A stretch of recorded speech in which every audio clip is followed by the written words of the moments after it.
किस्मत वालों को मिलता है सच्चा प्यार। नमन न्यूयॉर्क अपने बिजनेस मीटिंग के लिए गया था और अब वहाँ का सारा काम ख़त्म करके आज इंडिया लौटा था। नमन मुंबई एयरपोर्ट पर इंतज़ार कर रहा था अपने ड्राइवर का, क्योंकि उसके ड्राइवर ने बोला था कि वो एयरपोर्ट पिक करने के लिए आने वाला है। काफ़ी टाइम हो गया लेकिन वो नहीं आया और ना ही उसका कॉल लग रहा था। कुछ देर बाद नमन का फ़ोन भी स्विच ऑफ हो गया क्योंकि चार्ज नहीं था। इंतज़ार करते करते बहुत टाइम हो गया था तो नमन ने सोचा कि वो टैक्सी से ही चला जाएगा। फिर वो अपना सारा सामान लेकर एयरपोर्ट से बाहर निकला और टैक्सी की राह देख रहा था कि कोई आए। तभी टैक्सी आते देख नमन ने उसे हाथ दिखाकर रोका और जैसे ही बैठने गया तो एक लड़की दूसरी साइड से टैक्सी में बैठ गई। नमन ने कहा कि ये टैक्सी उसने रोकी है तो वो बोली, तो क्या हुआ, बैठी तो मैं पहले ना, आप दूसरी टैक्सी ले लो। नमन फिर उससे कहा कि आपको किस तरफ जाना है। उसने कहा कि कहीं भी जाऊं, आपको उससे क्या मतलब।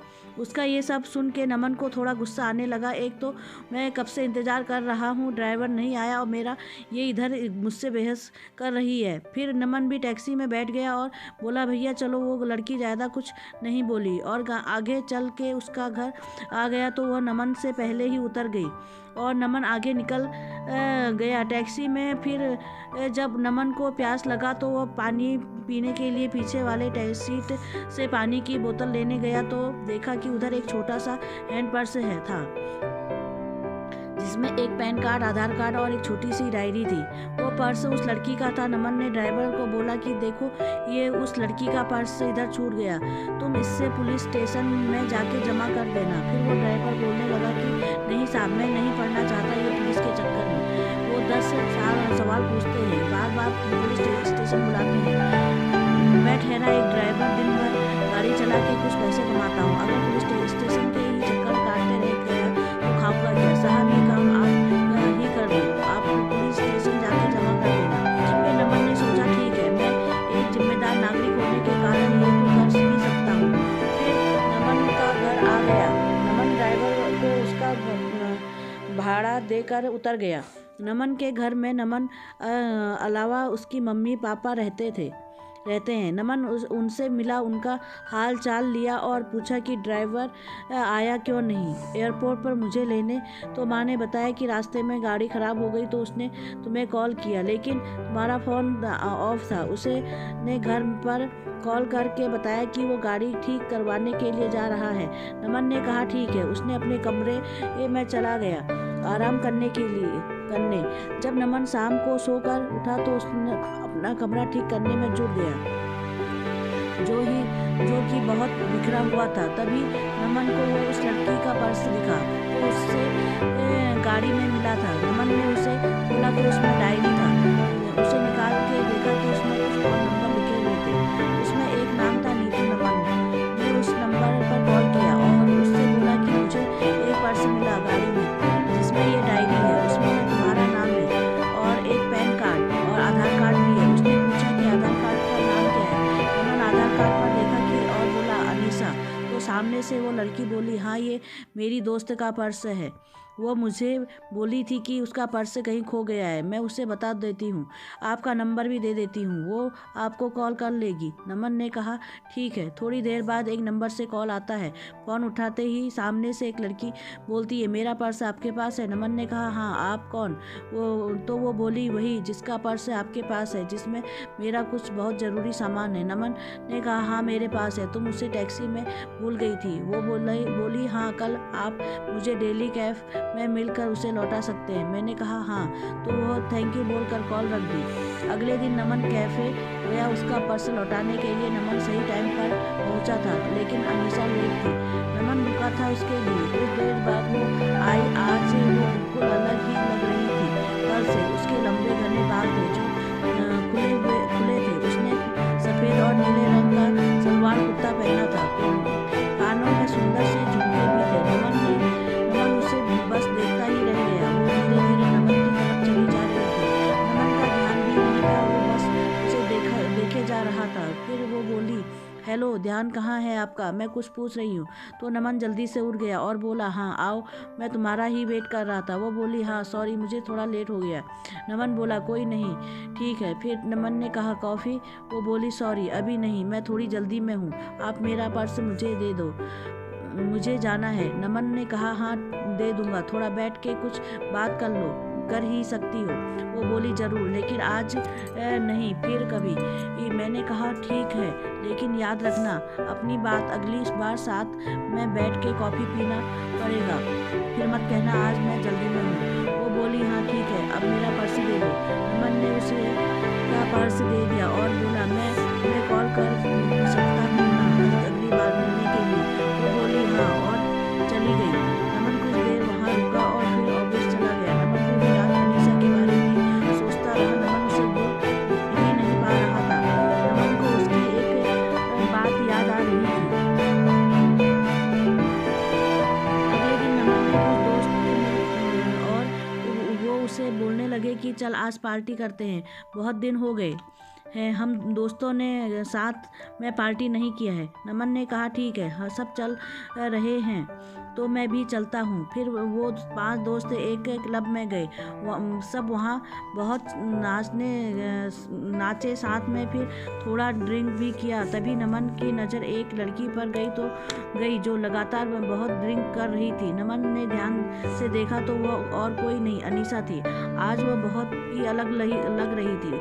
कहाँ उस दिन जब वो नमन से मिली थी तो सलवार कुर्ते में आई थी और आज वो शॉर्ट स्कर्ट और टॉप में है और ड्रिंक कर रही है। नमन तो बिल्कुल ही चौंक गया। उसे देखकर नमन उसके पास जा ही रहा था कि उससे बात करने के लिए तक उसके दोस्त उसका हाथ पकड़ा कर डांस करने के लिए ले गए। नमन की नज़र अनीसा पर पड़ी थी, लेकिन थोड़ी ही देर में वो वहाँ से चली गई थी। फिर नमन ने उससे क्लब में इधर-उधर ढूंढा, लेकिन वो नहीं मिली। घर जाकर नमन उसे कॉल किया, वो कॉल भी नहीं उठा रही थी। नमन उसे बहुत कॉल किया, लेकिन उसने नमन का कॉल का जवाब नहीं दिया। अगले दिन फिर नमन ने उसी टाइम पर क्लब का गया ताकि अगर वो आज आई तो वो उधर ही उससे पूछ लेगा। नमन अंदर जाकर वेट कर रहा था, लेकिन वो नहीं आई। आज फिर नमन ने उसे कॉल किया। इस बार उसने कॉल उठाया। कॉल उठाते ही नमन ने उससे पूछा, कहाँ हो तुम? वो बोली, क्यों, क्या हुआ? मैंने उससे बोला कि कल मैंने तुम्हें क्लब में देखा था, तुम हद से ज़्यादा ड्रिंक कर रही थी, क्या हुआ? तुम्हें कोई किसी बात का टेंशन है क्या?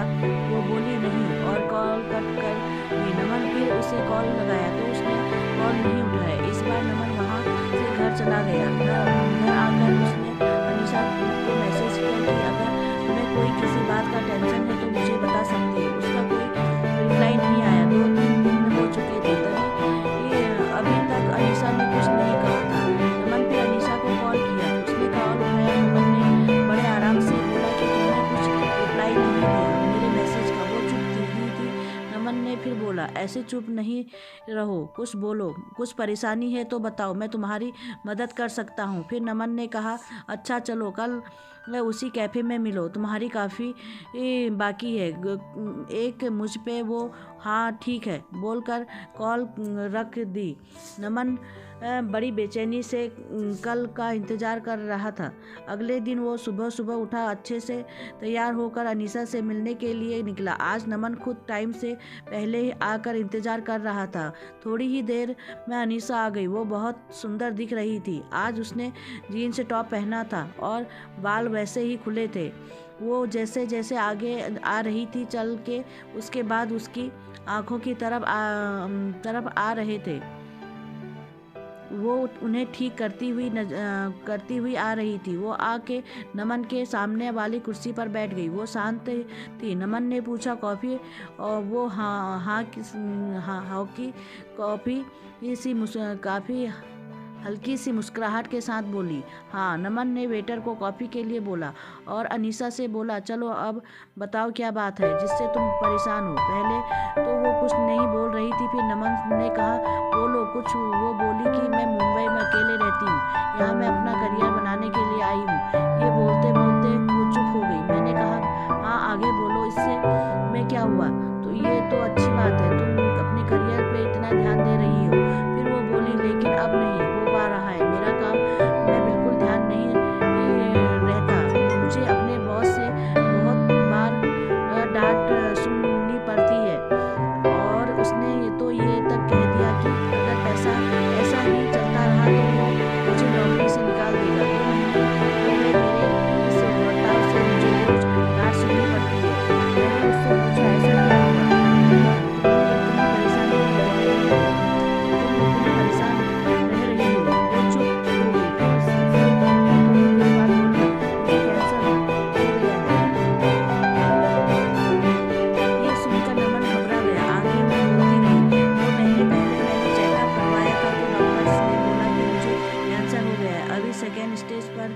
ये सुनकर मैं तब से परेशान रहती हूँ कि कैसे मैं सब करूँगी। मेरा इस दुनिया में कोई नहीं है। बचपन से ही मैं अनाथ हूँ। बस कुछ ऑफिस के दोस्त हैं। मैं ये बात अपने ऑफिस में भी नहीं बता सकती कि अगर बॉस को पता चला तो वो मुझे कहीं नौकरी से निकाल ना दे। 3 महीने पहले ही मेरा प्रमोशन हुआ है। मुझे हेड ऑफ द डिपार्टमेंट बनाया गया है और ये सब हो गया है। अब मैं क्या करूं? कुछ समझ में नहीं आ रहा है। ये सब सुनकर नमन धीरे से उसका हाथ अपने हाथ में लिया और बोला, तुम अकेले नहीं हो, मैं तुम्हारे साथ हूँ। वो चुपचाप नमन की ओर देखने लगी। नमन ने वो कहा, हाँ तुम सही सुन रही हो। मैं तो उसी दिन से तुम्हें पसंद करने लगा था जिस दिन तुम अपना पर्स लेने के लिए मुझसे मिलने आई थी। ये सुनकर उसने अपना हाथ पीछे कर लिया। नमन ने पूछा, क्या हुआ? हाथ तो क्यों हटा लिया तुमने? वो बोली, नहीं ये सब ठीक नहीं है। मेरी ज़िंदगी का भरोसा नहीं है और मैं तुम्हें मेरे वजह से कोई परेशानी नहीं दे सकती। नमन उससे प्यार से समझाया कि नहीं, तुम मुझे कोई परेशानी नहीं दे रही हो। मैं तुम्हारा ध्यान रखना चाहता हूँ, तुम्हें अपनी ज़िंदगी का हिस्सा बनाना चाहता हूँ। मैं हमेशा तुम्हारे साथ रहूँगा, कभी तुम्हें अकेला नहीं छोड़ूंगा। वो बोली, नहीं, तुम समझो, कल को पता नहीं मैं रहूं या न रहूं। तुम क्यों खुद को किसी परेशानी में डाल रहे हो? नमन उसे बहुत समझाया लेकिन वो नहीं मानी और चली गई। नमन उसके पीछे गया, उसका हाथ पकड़ के रोका और उससे कहा, तुम्हें कभी भी किसी की ज़रूरत हो तो मैं हमेशा तुम्हारे साथ रहूँगा। और फिर अनीसा चली गई।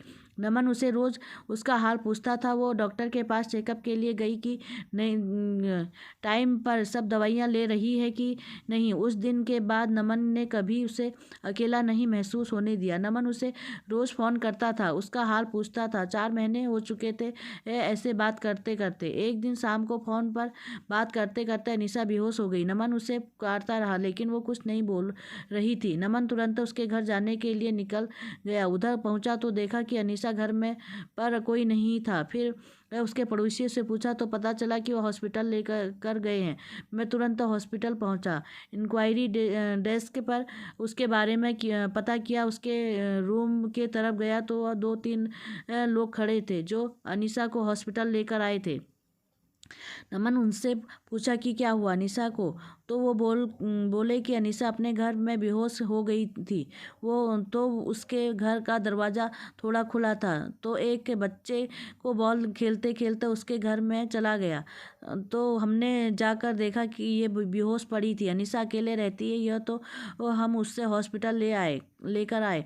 तभी आईसीयू से एक डॉक्टर बाहर आए और बोले, अनीसा की हालत ख़राब है, हमें उसका ऑपरेशन करना पड़ेगा। नमन ने पूछा, ऑपरेशन के बाद अनीसा बिल्कुल ठीक हो जाएगी ना? डॉक्टर ने कहा अभी कुछ बोल नहीं सकते। नमन ने कहा, डॉक्टर आप ऑपरेशन की तैयारी कर लीजिए और पैसे की कोई फिक्र न करें।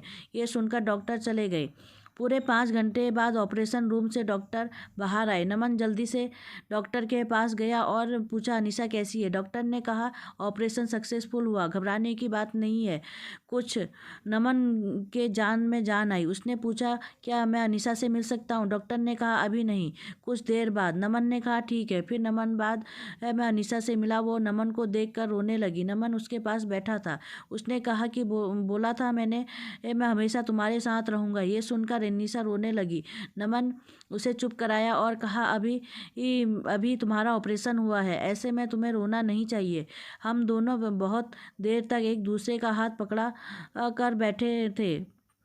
फिर वो दोनों घर आए। नमन उसका बहुत ध्यान रखता था।